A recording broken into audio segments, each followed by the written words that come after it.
आज हम सोयाबीन के कबाब बना रहे हैं। तो इंग्रेडिएंट्स तो आपको दिख रहा है और डिस्क्रिप्शन बॉक्स में भी लिखा हुआ है। ये हमने सोया चंक्स को थोड़ा सा हमने सोक कर लिया था, फिर एक हमने सीटी लगा लिया था। ये बॉयल हो गया और उसको मैश करके बॉइल्ड पटेटोज़ देकर फिर स्लाइस्ड ब्रेड डाल के बाकी मसाले डाल के उसको कबाब की तरह हमको फ्राई कर लेना है।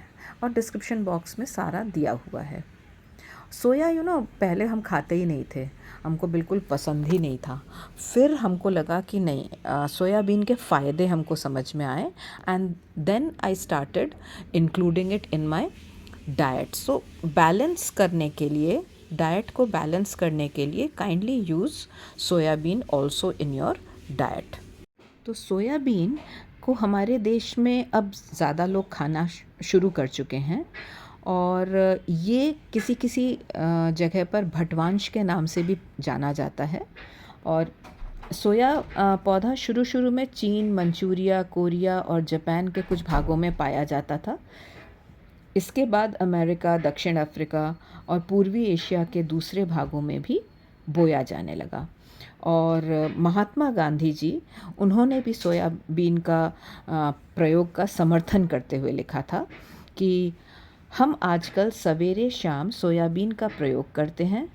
कुछ घंटों इसे पानी में भिगो दिया जाता है और फिर खूब अच्छी तरह पकाया जाता है। इसके पानी को छानकर इसमें इमली और नमक मिलाकर एक स्वादिष्ट शोरबा बनाया जाता है। और पानी छान लेने के बाद पके हुए सोया में सरसों व तिल्ली का तेल व नमक मिलाकर सवेरे के समय चपाती के साथ और शाम को चावलों के साथ भी खाया जाता है। प्रतिदिन के खाने में हर व्यक्ति को 50 से 72 ग्राम तक सोयाबीन दिया जाता है। मीनिंग टू से कि सोयाबीन आपके डाइट में होना चाहिए, ये आपके डाइट को बैलेंस करता है। और ऐसा भी माना जाता है कि सोयाबीन उत्तम है, दालों से भी उत्तम है। और ये भी बोला गया कि सोयाबीन के आटे की रोटियां भी बनाई जा सकती हैं। इसे लपसी और हलवा के रूप में बनाकर भी खाया जा सकता है।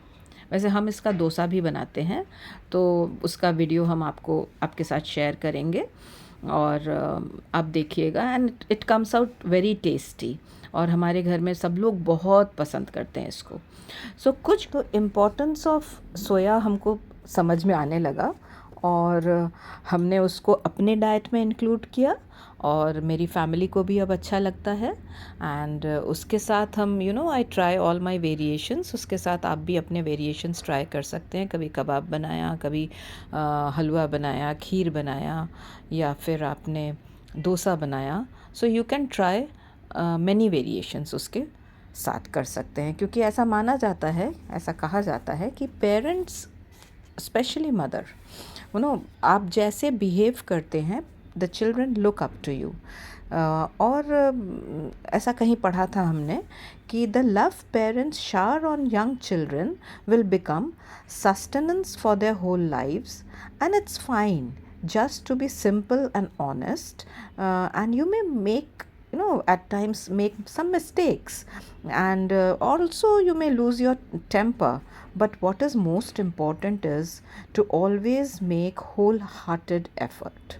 Children grow up watching their parents. तो यहीं पर हम कह रहे हैं children grow up watching their parents। तो आप जैसा खाएंगे, कोशिश ये हम लोगों की होती है that हम एज पेरेंट्स, एज मदर्स, हम लोग ये जो खा रहे हैं तो अच्छा खा रहे हैं, तो बैलेंस्ड खा रहे हैं, तो उसका इम्पोर्टेंस हम बच्चों को बताते रहें। वैसे जब बच्चे बड़े हो जाते हैं, दे गो देयर ओन वे, और उन लोग फॉर द टाइम बीइंग, कुछ समय के लिए they try many a things जो सोसाइटी में उनको दिखता है, उनके फ्रेंड्स के थ्रू वो सीखते हैं।